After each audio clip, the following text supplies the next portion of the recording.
So, Mr. Cunningham, should Joe Biden release his list of nominees?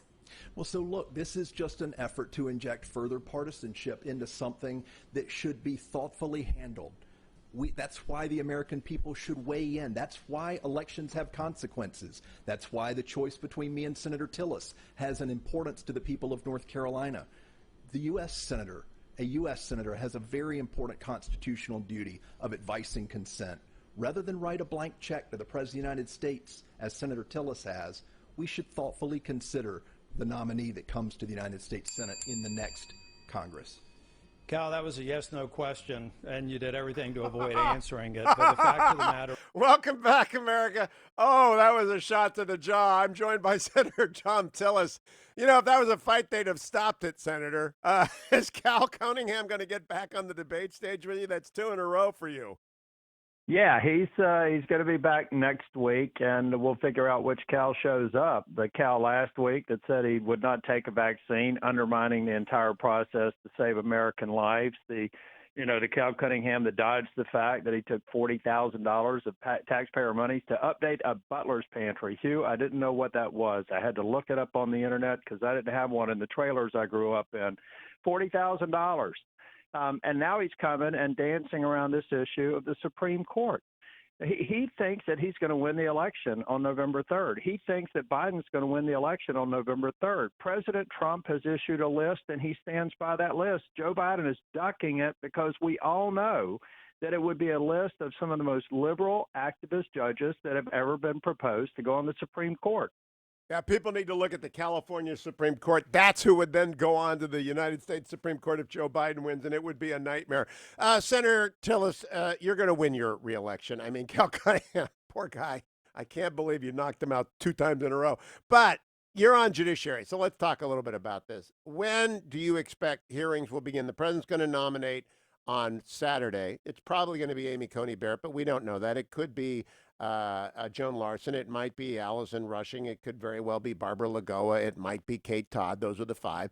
But it's probably Amy Coney Barrett. You had Amy Coney Barrett in front of the committee 3 years ago. When do we get the hearings? Well, I'll be at the White House on Saturday for the announcement. That triggers Lindsey Graham's authority to announce a hearing. I would expect it to happen the middle part of October. There is enough time for us to actually have the hearing, report it out to the floor, and get a vote before the election.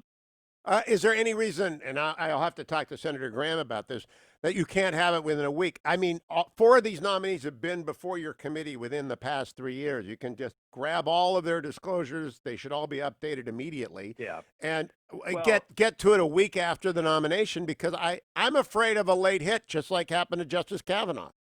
Well, first off, you made a great point. These are all people that are on the list. They're all people who came before the committee. They've had a lot of background checks. You have to do some additional updates. What I think Lindsey will do, because he's such a great chair, is say, we're going to try and do it within a reasonable time frame that still preserves our right to have the hearing and report it out of committee.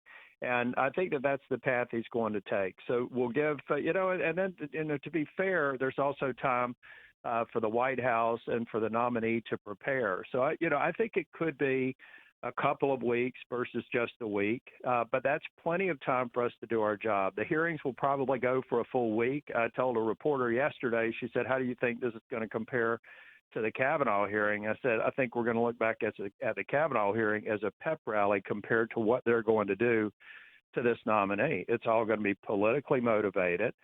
They're going to attack them, and I'm going to be sitting on that dais, and I'm going to go after any one of them that go as far as they did with Brett Kavanaugh. What about any anti-Catholicism that comes up? Dianne Feinstein, Dick Durbin, and Mazie Hirono all attacked this nominee, Amy Coney Barrett's faith, if it's Amy Coney Barrett. They all attacked her faith the last time she was before the committee. Will the committee put up with that? As the only Republican, I don't know about the Democrats, but as the only Republican who happens to be a lifelong Catholic on the committee, I'm gonna call a foul anytime I see them doing that. I mean, it would be, hopefully they won't go that far, but I think they'll go to whatever lengths. It's the Kavanaugh hearing is something that I continue to replay in my mind. It was disgusting the way Harris went after Brett Kavanaugh, Hirono. and Booker. And we've got to be there to provide the opportunity for the nominee, if it is Barrett, to be able to go back after them and to have her. They're going to ask questions, shut her off, and then use the non-answer as whatever political agenda they have. Our role is to make sure that her voice can be heard, if it is Barrett, or if it's any of them. They all have outstanding records, but I think they're going to cast that aside. And they're also going to do everything they can to get Joe Biden not to issue a list. We're gaming out what those nominees should look like. You mentioned the Supreme Court in California. If the American people knew what Joe Biden has to put forward to keep the radical left of his party, who ended up compromising and giving him the nomination, if they knew that list, Hugh, I think it would be game over. We know what it's going to be.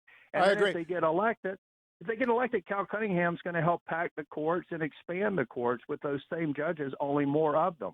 You'll beat Cal Cunningham, but quickly, Senator, will there be social distancing? I don't want a demonstrator every 10 seconds jumping up in the age of the coronavirus. No. Are you going to keep the Senate room empty?